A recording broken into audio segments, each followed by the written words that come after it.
कक्षा 10 प्रश्नावली 9.1 का प्रश्न नंबर 2 है। अच्छा प्रश्न है, महत्वपूर्ण प्रश्न है। प्रश्न है, आंधी आने से एक पेड़ टूट जाता है और टूटा हुआ भाग इस तरह मुड़ जाता है कि पेड़ का शिखर जमीन को छूने लगता है और इसके साथ 30 डिग्री का कोण बनाता है। पेड़ के पाद बिंदु की दूरी जहाँ पेड़ का शिखर जमीन को छूता है 8 मीटर है। पेड़ की ऊंचाई ज्ञात कीजिए। इस तरह के प्रश्न सरल होते हैं किंतु इनकी भाषा को समझना पड़ता है। सबसे पहले हम ये देख लें कि ये हम मान लें कि ये पेड़ है हमारा। सपोज दैट ये हमारा पेड़ है और ये यहाँ से टूटकर इस पॉइंट से ये पूरा पेड़ है हमारा और ये इस पॉइंट से टूटकर ये वाला भाग नीचे की ओर आ जाता है। ये इस तरह से ज़मीन को छूने लगता है, ये ज़मीन। तो इसे हम मान लें कि ए और बी कोई पेड़ है हमारा और ये बिंदु सी से टूटकर ज़मीन को डी पर छूता है। तो इस स्थिति में ये 30 डिग्री का कोण बनाता है यहाँ और पेड़ का शिखर जमीन को छूता है 8 मीटर। ये दूरी पेड़ के पाद बिंदु, ये पेड़ का पाद बिंदु है, निचला सिरा। पाद बिंदु की दूरी जहाँ पेड़ का शिखर, ये पेड़ का शिखर था, ये पॉइंट, ये वाला ए पॉइंट यहाँ से टूटकर यहाँ डी पर आ गया। तो ये 8 मीटर है, मतलब बी डी की दूरी ये 8 मीटर हो गई। तो इस कंडीशन में पेड़ की ऊंचाई ज्ञात कीजिए। अब हम सबसे पहले इसमें ये समझ लें कि पेड़ की पूरी ऊंचाई बी सी और ए सी इन दोनों को मिलाकर यहाँ से ए बी हो गई। अब बी सी और सी डी, ए सी जो है वो सी डी के रूप में परिवर्तित हो गया। तो ये पूरा मिलाकर बी सी और सी डी ये मिलाकर पेड़ की लंबाई पूरी टोटल ऊंचाई होगी। 30 डिग्री का कोण है। हम यहाँ मान लें बी सी एच है और सी डी ये एक्स है। तो जब पेड़ की कुल ऊंचाई ज्ञात करेंगे हम तो h प्लस एक्स ज्ञात करेंगे, अर्थात इसमें त्रिकोणमिति के किन्हीं भी दो अनुपातों का उपयोग करना पड़ेगा, जिसमें एक बार लंब और आधार आना चाहिए और एक बार कर्ण और आधार आना चाहिए। तो ये हमें ध्यान रखना होगा कि इन दोनों को हम सॉल्व करना पड़ेगा हमें। सबसे पहले हम लंब और आधार लेकर चलते हैं या इसको हल करते हैं। माना कि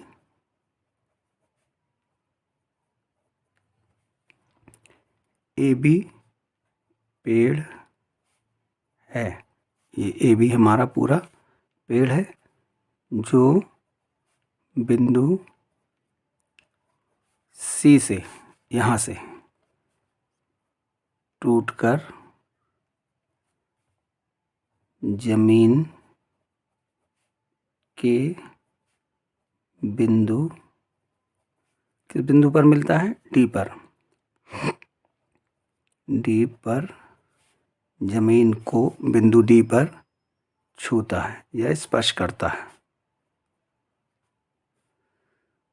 ठीक है, ए भी हमारा पूरा पेड़ था जो यहाँ से टूटकर, मान लिया बिंदु सी से टूटकर बिंदु डी पर जमीन को छूता है एवं 30 डिग्री का कोण बनाता है।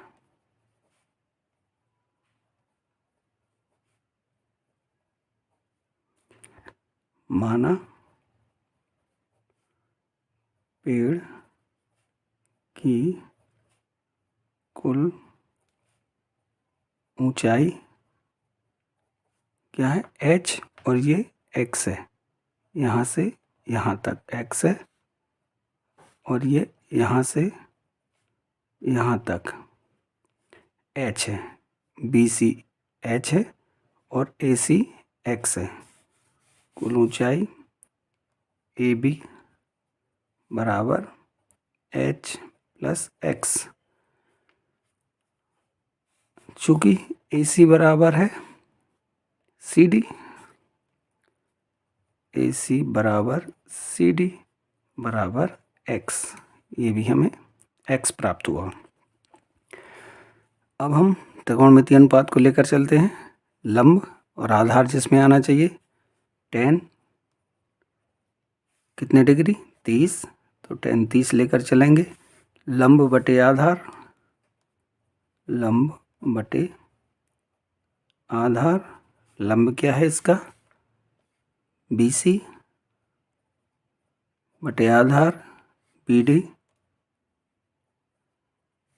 BC क्या है H बटे आधार 8। तो tan 30 का मान क्या होता है, tan 30 बराबर हमें मिला H बटे 8। tan 30 का मान 1/√3, तो tan 30 का मान रखा हमने, tan 30 का मान 1/√3 बराबर H बटे 8।